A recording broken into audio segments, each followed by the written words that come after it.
Polnisch oder ukrainisch? Polnisch oder ukrainisch? Ach, Freunde, rate doch einfach mal, in welcher Version werde ich dieses Fahrzeug wohl bauen?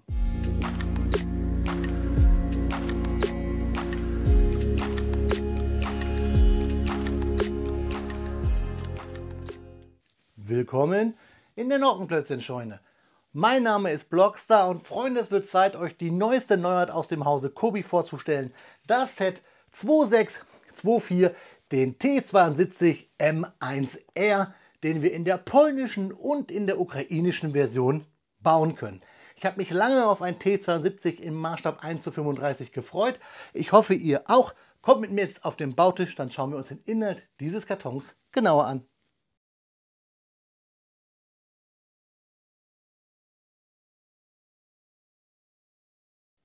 Ja, Freunde, da haben wir das Set aus der Armed Forces Serie hier auf dem Bautisch liegen, im Maßstab 1:35. Das relativ neueste Kobi-Set, die 2624, unseren T72 M1R, den wir in der polnischen oder ukrainischen Version bauen können. 724 Steinchen und 2 Minifiguren. Und das ist so ein bisschen das Highlight, denn wir können halt hier die ukrainische Version oder die polnische bauen und haben da jeweils eine der Minifiguren, unseren ukrainischen oder polnischen Tanker. Gerade für Leute, die Kobi-Minifiguren sammeln, sicherlich ein sehr, sehr interessantes Set. Schauen wir uns mal die Rückseite an dieses Sets im Maßstab 1:35. Wir haben natürlich hier unseren bedrückten Slope. Wir haben hier die Fakten, die ihr gleich noch bekommt. Wir sehen, das Fahrzeug wird 27,5 cm lang und 11 cm hoch. Wir haben viele Drucke, da können wir uns drauf freuen. Und ihr könnt ja mal überlegen, in welcher Version ich das Fahrzeug bauen werde.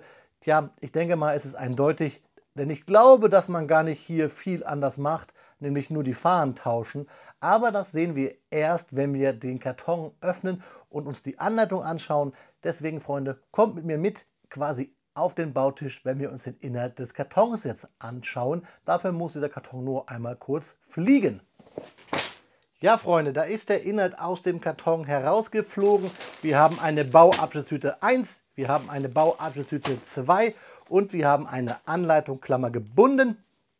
Da haben wir nochmal die paar Infos, dass das hier natürlich alles pad-printed ist, also keine Sticker, dass das Set ab 9 Jahren empfohlen wird und natürlich, dass die Anleitung auch in der EU gedruckt wurde. Die Anleitung ist Klammer gebunden. Wir haben halt hier unsere 2 Tüten. Ich packe mal kurz die Steine zur Seite und die Tüten auch, denn wir wollen ja wissen, was ist hier in der Anleitung versteckt. Wie bauen wir es? Wir haben natürlich hier Tüte 1, mit der wir anfangen, reißen wir auf, gibt viel Plastikmüll, dann machen wir Haufen, Schälchen, wie auch immer ihr das gerne möchtet. Wir bauen wie folgt, hier Schritt 1, damit fangen wir an, der ist farblich markiert, der zweite logischerweise auch farblich, der erste dann aber ausgegraut und so bauen wir weiter, dass immer der aktuelle Schritt farblich ist. Wir haben eine kleine Legende, damit wir sehen, welche Slopes wir benutzen, in verschiedenen Winkeln oder Wedges und so weiter und Pfeile weisen uns den Weg, beziehungsweise in diesen Rechtecken sehen wir immer die Steineanzahl, die wir brauchen. Kobi-Anleitungen haben keine Seitenzahlen, deswegen sind wir fertig mit dem Bauschritt. Bauschritt Fragezeichen, hier seht ihr es mit dem Bauschritt 167 und so wie ich es schon sehe, ist es wirklich nicht viel hier, was es unterscheidet von der ukrainischen zur polnischen Version, nämlich eigentlich nur die Fahne. Wir schauen noch mal ganz kurz, ob es hier irgendeine andere Änderung noch gibt, grob.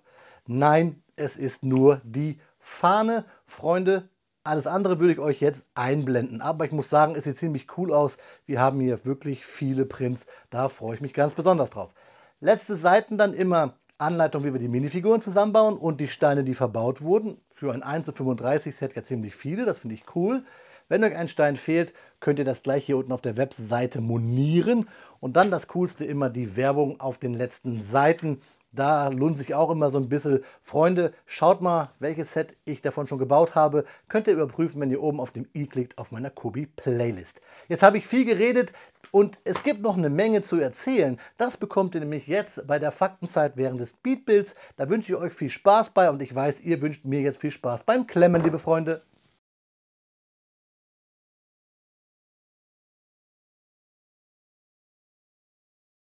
Speedbuild-Zeit ist Faktenzeit und natürlich, liebe Freunde, sprechen wir heute über den T72 hauptsächlich aber natürlich über die M1R-Version. Der T-72 M1R, eine Modifikation des legendären sowjetischen T-72-Tanks, hat eine faszinierende Geschichte und spielt gerade eine Rolle in der Ukraine. Sein Name M1R steht für Modernized First Revision, also auf Deutsch eigentlich die erste überarbeitete Version. Lasst uns tiefer in die Historie und die aktuelle Nutzung dieses Fahrzeugs eintauchen. Die Geschichte des T-72-Panzers geht zurück auf die 1960er Jahre, als er in der Sowjetunion entwickelt wurde. Ursprünglich als kostengünstige Alternative zum fortschrittlicheren T-64 konzipiert, entwickelte sich der T-72 schnell zu einem der meistproduzierten Panzer weltweit. Sein robustes Design und seine effiziente Bewaffnung trugen zu seiner anhaltenden Bedeutung bei. Der T-72 M1R ist eine modernisierte Variante des T-72, die unter anderem für den Einsatz in den polnischen Streitkräften entwickelt wurde. Diese Modernisierung brachte zahlreiche Verbesserungen mit sich, darunter eine verstärkte Panzerung, die den Panzer vor ballistischer Bedrohung schützt, sowie ein neuer Anlasser für den Motor, ein verbessertes Infrarotvisier, ein neues Funkpaket sowie ein neueres Schlachtfeldkontrollsystem. Der T-72 M1R ist mit einer 125 mm Glattrohrkanone ausgestattet, die eine Vielzahl von Geschossen verschießen kann. Dazu gehören APFSDS Panzerabwehrmunition, die durch ihre hohe Durchschlagskraft besticht, sowie Heat-Hohlladungsgeschosse, die auf gepanzerte Ziele zugeschnitten sind. Zusätzlich verfügt der Panzer über ein koaxiales 7,62 mm Maschinengewehr und ein 12,7 mm Flugabwehrmaschinengewehr. Die Verbundpanzerung des T-72 M1R bietet eine effektive Verteidigung gegen ballistische Bedrohungen. Die vordere Panzerung des Panzers ist besonders verstärkt und kann Geschosse abwehren. Der T-72 M1R wird von einem leistungsstarken V84-1 Dieselmotor mit ca. 840 PS angetrieben, der ihm eine beeindruckende Höchstgeschwindigkeit von ca. 60 km/h auf der Straße verleiht. Die Ukraine hat den T-72 M1R aktiv im bewaffneten Konflikt im Osten des Landes eingesetzt und setzt ihn heute noch ein, insbesondere am Anfang in den Regionen Donetsk und Luhansk. Diese Panzer sind an der vordersten Front im Einsatz und spielen eine entscheidende Rolle in den Gefechten. Die ukrainische Armee modernisierte die T-72-Panzer, indem sie Explosive Reactive Armor, kurz ERA, und andere Schutzmaßnahmen installierte, um die Überlebensfähigkeit im Kampf zu erhöhen. Polen hat ca. 318 Stück der T-72 auf dem M1R-Standard umgestellt bzw. hat dieses geplant. Die Fahrzeuge gingen auch an die Ukraine. Die genaue Anzahl der gelieferten T-72 M1R ist nicht bekannt, wird aber auf etwa ein Dutzend geschätzt. Aus Polen und anderen Ländern wurden auch andere T-72M und T-72M1 Modelle entsandt, so dass es nahezu unmöglich ist, die Leistungen der einzelnen Einheiten oder mögliche Verluste zu ermitteln. Einige wurden von den Ukrainern mit Kontakt 1 ERA Reaktivpanzerung ausgerüstet, wie ich euch gerade schon gesagt habe, was es dann noch schwieriger macht, die Fahrzeuge zu identifizieren. Es wird angenommen, dass alleine Polen ca. 200 T-72 geliefert hat. Insgesamt zeigt die Verwendung des T-72 M1R unter anderem in Polen und der Ukraine, wie sich ein Panzerdesign, das vor Jahrzehnten entwickelt wurde, kontinuierlich weiterentwickelt und angepasst wird, um den Anforderungen moderner Konflikte gerecht zu werden. Mit seiner beeindruckenden Bewaffnung, verbesserten Panzerung und starken Antrieb bleibt der T-72 M1R ein Schlüsselelement in den ukrainischen Streitkräften und anderen Ländern, die Interesse an diesem Modell haben. Seine historische Bedeutung und seine aktuelle Rolle macht ihn zu einem bedeutenden Akteur auf dem Schlachtfeld. Ja, Freunde, ich würde euch auch lieber so ein Set vorstellen ohne aktuellen Nutzungshintergrund. Ich glaube, ihr wisst, was ich meine. Aber die Geschichte ist, wie sie ist. Ich bleibe ja trotzdem dabei. Waffen richten kein Unheil an. Der Mensch macht es, der sie bedient. Aber das war's jetzt hier, Freunde. Denn wir gucken uns jetzt das Klemmbaustein-Review an des Kobi-Sets 2624 des T-72 M1R aus 2023. Viel Spaß dabei! Nach 1 Stunde und 52 Minuten Bauzeit steht er da, unser T-72 M1R aus dem Hause Kobi, die 2624. Unser insgesamt 5. T-72. 6 gibt es, Fangen wir mal an. Aus der Electronics-Serie, wo ich hier euch den PT76 mal stehen habe, gab es die 21900 und die 21904, die aber alle nicht so aussahen wie ein T72. Dann haben wir den berühmten PT91 Twadi, die 2612 von Kobi. Diese polnische Variante vom T72 ist halt auch ein T72. Dann haben wir den ich euch schon mal vorgestellt habe, Video findet ihr da oben auf dem i in der Kobi-Playlist, den T72M1 im Maßstab 1:28, die 2615, dann logischerweise die 2624 und es gibt ja noch den 2625 neu im Maßstab 1:35, die NVA-Version bzw. die der Sowjetunion. Werde ich euch hier auch noch vorstellen. Wir reden aber heute über die M1R-Version, quasi die Nachfolgerversion des M1. Ja, ich habe es euch gesagt, 1 Stunde 52. Ich glaube, es ist eine gute Zahl, wenn wir überlegen, dass wir hier ja 724 Steinchen haben und dass wir eigentlich 2 Varianten bauen können. Die Anleitung ist super zu bauen. Ich habe erst ein Problem gehabt mit dem Fragezeichen.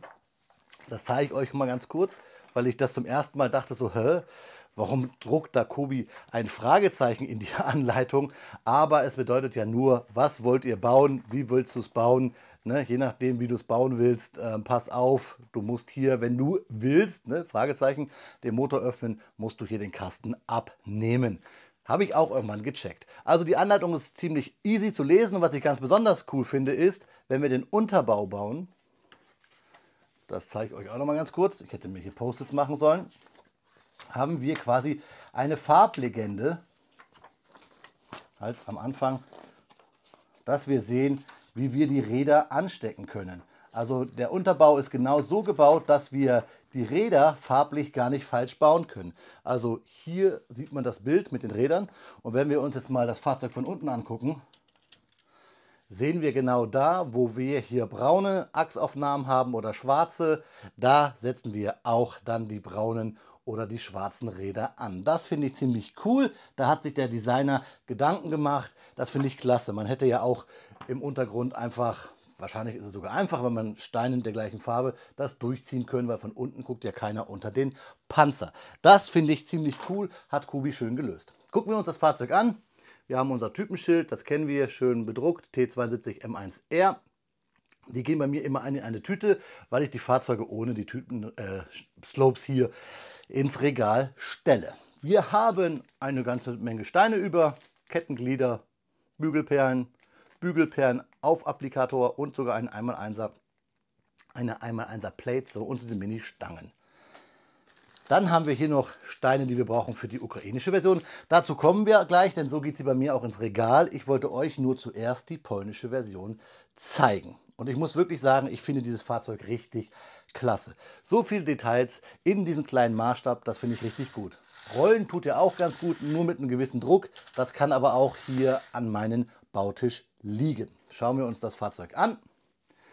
Klasse, und das sticht halt hervor, sind die vielen Drucke sowie natürlich hier die gebaute Tarnung. Das Schwarz geht ein bisschen unter im Licht, aber ich halte es ein bisschen so, dass es glänzt.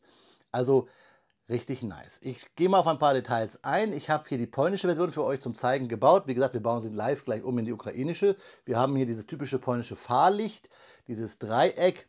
Wir haben hier bedruckt die Frontpanzerung mit Bolzen. Wir haben hier quasi das Visier bedruckt. Ganz cool und das finde ich richtig geil. Diese 1x1er Teils mit diesem Schnallenaufdruck. Die kennen wir sonst vom Kobi-Set 3040, dem IS7, da allerdings in grün. Finde ich aber cool, die jetzt in braun zu haben. Damit kann man so viel machen, so kleine Täschchen. Ja, dann haben wir hier überall Visiere, Infrarotsysteme und so weiter, Nebeltöpfe. Das ist richtig schön gemacht. Wir haben hier große Teils bedruckt mit der Tarnung und ich finde, hier geht es sogar einigermaßen, was die Farbe zu den Steinen da drüber geht, ist natürlich eine andere, aber damit gehe ich d'accord. Wir haben hier hinten Rückfahrleuchten, wir haben hier hinten, glaube ich, die Abgasanlage, wir haben hier den typischen Baum, falls man sich mal festgefahren hat, man hat die Zusatztanks, man hat hier an der Seite, das ist die Abgasanlage, genau bei den Panzern, bei den russischen geht ja seitlich, da auch bedruckt die Gitter, also richtig, richtig cool. Und dann von unten, ich zeige es euch, halt das, was ich euch gesagt habe. Diese typische Querbauform, die wir schon bei vielen Fahrzeugen bei Kobi hatten, im Maßstab 1:35, zum Beispiel bei den Sonder-Kfz, hier halt toll gelöst. mit dem Farbcode. Hier ist die Kette ein bisschen los, aber ist egal. Die Räder sind diese neueren Räder, die wir übereinander bauen, finde ich cool, weil die gehen halt in so vielen Möglichkeiten jetzt auch zu mocken, gerade jetzt hier, wenn wir über sowjetische Technik reden. Dann ein paar Highlights, dass wir natürlich hier eine kleine Luke haben, die wir aufmachen können. Ich habe jetzt nicht versucht, ob wir da eine Figur reinstecken können, aber den Oberkörper wahrscheinlich auf jeden Fall. Geht auch ziemlich leicht. Wir sehen, diese schräge Form haben wir hier mit Hinges gelöst. Also ich will es jetzt hier nicht ganz abmachen, aber ein bisschen versuche ich es da. Reinmachen kann man nichts, aber wir haben halt hier das mit Hinges gelöst. Das finde ich gut. Ist ja auch eine klassische Kobi-Bauart, das so zu machen. Kommt aber gut daher. Richtig schön ist dieser Kasten hier mit dem Rohrreinigungssystem und so weiter. Dass wir da auch ein paar Ketten haben, dass wir auch farblich hier eine andere Kiste reingebaut haben. Nämlich auch hier so, ja, mit dieser so eine Kiste mit Noppen, andere Farbe, und diese Noppenstruktur, die ich bei Kobi feiere, die zieht sich aber hier überall durch. Hier, da haben wir Noppen, ne, am Turmlug haben wir Noppen und hinten diese Gitter hier für den Motor. Da kommen wir gleich zu, denn wir können ja auch in den Motor reingucken. Dazu müssen wir allerdings hier, ich habe es euch gerade gesagt, einmal den Stein abnehmen und dann können wir die Klappe aufmachen. Na, halt, das war die andere Seite. Die Seite war es. So drehen, ne, das komplett ab und dann können wir hier mit Fingernägeln die Klappe aufmachen und können in den Motor reingucken, der richtig schön detailliert gebaut und gedruckt ist. Mit Silber, also richtig cool. Silber und dann halt Grau, Dark Bluish Gray und Light Bluish Gray würde ich sagen. Orange und hier diese Ventildeckelklappen. Richtig cool gemacht. Achso, und diesen Druck habe ich auch noch vergessen, diese kleine Luke. Also das macht Spaß, man muss halt nur hier umbauen. Einmal komplett diese Seitenkästen abnehmen. Habe ich jetzt auf der anderen Seite falsch gemacht. So, zack, wieder drauf, zack, wieder drauf. Und hier das gleiche, was eigentlich auch wieder eine typisch coole Kobi-Bauform ist. Nämlich hier oben Teil, da unten den 1x3er und dann diesen Negativstein mit 2 Noppen und fertig ist die Sache. Also das gefällt mir. Wirklich ein Set, das ich mir, nachdem ich es gebaut habe, gleich nochmal bestellt habe, weil ich wirklich finde, das ist eine gute Grundlage für mehr.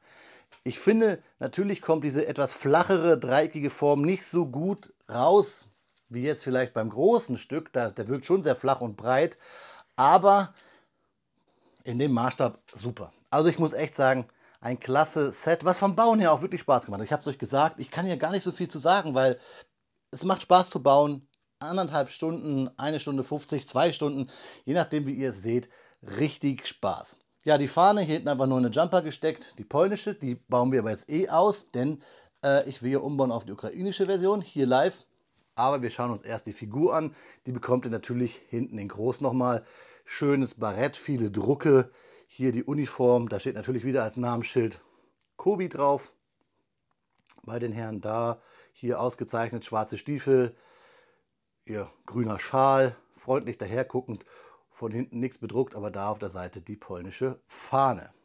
Jetzt natürlich das noch, was uns ausmacht hier in der polnischen Version, ist hinten noch hier dieser Umbau. Wir haben hier hinten nämlich auch nochmal dieses Fahrlicht, nämlich hier eine orangene Lampe und dann halt hier als ergänzend für das Schutzblech diese Abrundung und die 1x2er Flat-Teil in schwarz. Und das bauen wir jetzt um zur polnischen, Entschuldigung, zur ukrainischen. Ups, da geht mir die Kette ab. Die ist ein bisschen auf Spannung, aber das kann halt auch an meinem Bauflies liegen, der Widerstand, dass da die Ketten vielleicht lose gehen. Was ich cool finde ist, und das sieht man hier auch nochmal ganz gut, halt, sieht er nicht, jetzt ist es scharf, dass die Ketten halt Anthrazit sind, beziehungsweise so grau. Das gefällt mir. Das habe ich lieber als schwarze Ketten oder braune Ketten, also so gefällt es mir. So, jetzt machen wir einen Live-Umbau zur ukrainischen Version. Wir nehmen nämlich dieses Licht hier ab. Zack, geht dahin. Und dann wollen wir mal gucken, Kobi-Steine abbauen. Ihr wisst es, ohne Fingernägel ist immer schwierig. Jetzt bauen wir hier das ab. Zack, und bauen das hier ab. Na, gehst du ab?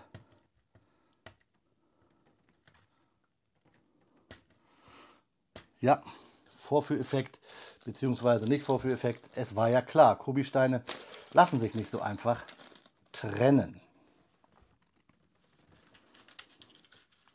Ne? Ihr kennt das. Und da muss man dann leider doch ab und zu mal zu einem Produkt greifen aus dem Hause Dänemark. Nämlich einen so berühmten Teiletrenner hier. Boing, ihr habt es gesehen, da ging es ab. Und jetzt noch den Stein ab. So, und jetzt können wir umbauen. Ich bin wirklich mal gespannt, wann Kobi mal eigene Teiletrenner auf den Markt bringt. Und jetzt bauen wir hier diesen Slope mit der schwarzen Fliese an. Zack. Und schon haben wir mit der Fahne, das mache ich noch schnell, die ukrainische Version gebaut. Fahne drauf und schon haben wir einen ukrainischen T72 M1R, natürlich aus polnischer Produktion bzw. modernisiert für die polnische Armee. So, ich greife hier ein bisschen durchs Bild, denn ich möchte es ja trotzdem ordentlich in der Tüte haben. Das sind die Steine, die wir brauchen für den Umbau auf die polnische Version. Und dann zeige ich euch natürlich noch den ukrainischen Tanker, die ukrainische Panzerbesatzung, hier mit so einer Mütze, 3-Tage-Bart, eine ukrainische Uniform, kein Hemd darunter oder Tarnhemd drunter, glaube ich. Ja, genau, es ist kein Brusthaar, es ist Tarnhemd. Olivfarbene Hose, schwarze Schuhe. Diese Mütze können wir noch austauschen gegen die typische sowjetische Panzerhaube. Und hier sehen wir den Dreizack und die ukrainische Fahne. Natürlich könntet ihr auch diese Panzermütze dem polnischen Tanker aufsetzen. Und jetzt geht halt mein Ukrainer hier in sein Panzerchen und dann stellen wir ihn hier wieder neben dem anderen M1. Ja, Freunde, das war das kleine Review zum T72 M1R. Ihr bekommt aber gleich noch Detailfotos. Da könnt ihr dann auch nochmal die Unterschiede genau sehen und nochmal ein paar andere Winkel. Schreibt mir eure Meinung zum Set gerne mal unten in die Kommentare und dann schauen wir uns zum Abschluss noch einmal in die Augen, liebe Freunde.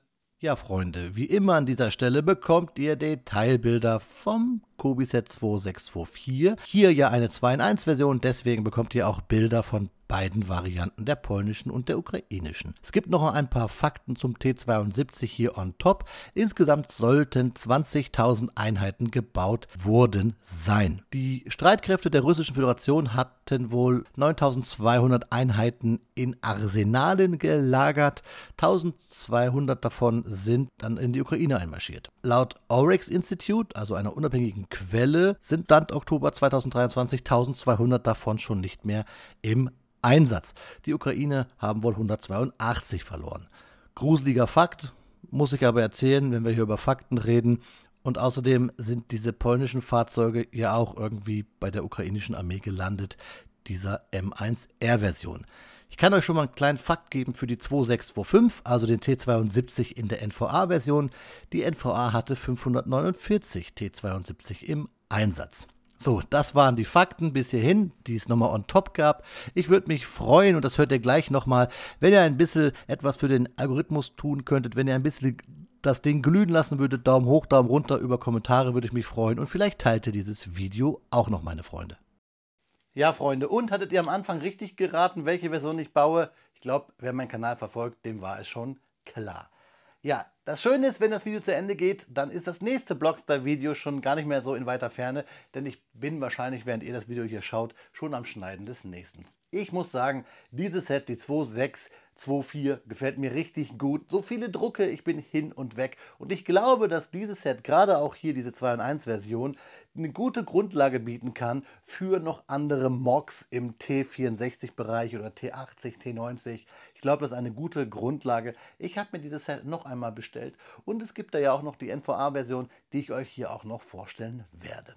Aber Freunde, jetzt seid ihr gefragt. Schreibt mir eure Meinung zum Set, zum Video, zu den Fakten gerne unten in die Kommentare. Lasst es krachen. Lasst es bitte für den Algorithmus glühen. Daumen hoch, Daumen runter und teilt auch gerne dieses Video, denn ich wette, da draußen gibt es noch den einen oder anderen, den wir für Kobi bekehren können, oder? Was meint ihr? In diesem Sinne, Freunde, bei Panzern bleibe ich ja immer dabei. Gute Fahrt, bleibt friedlich, auf Wiederbauen, euer Freund, der Blockstar.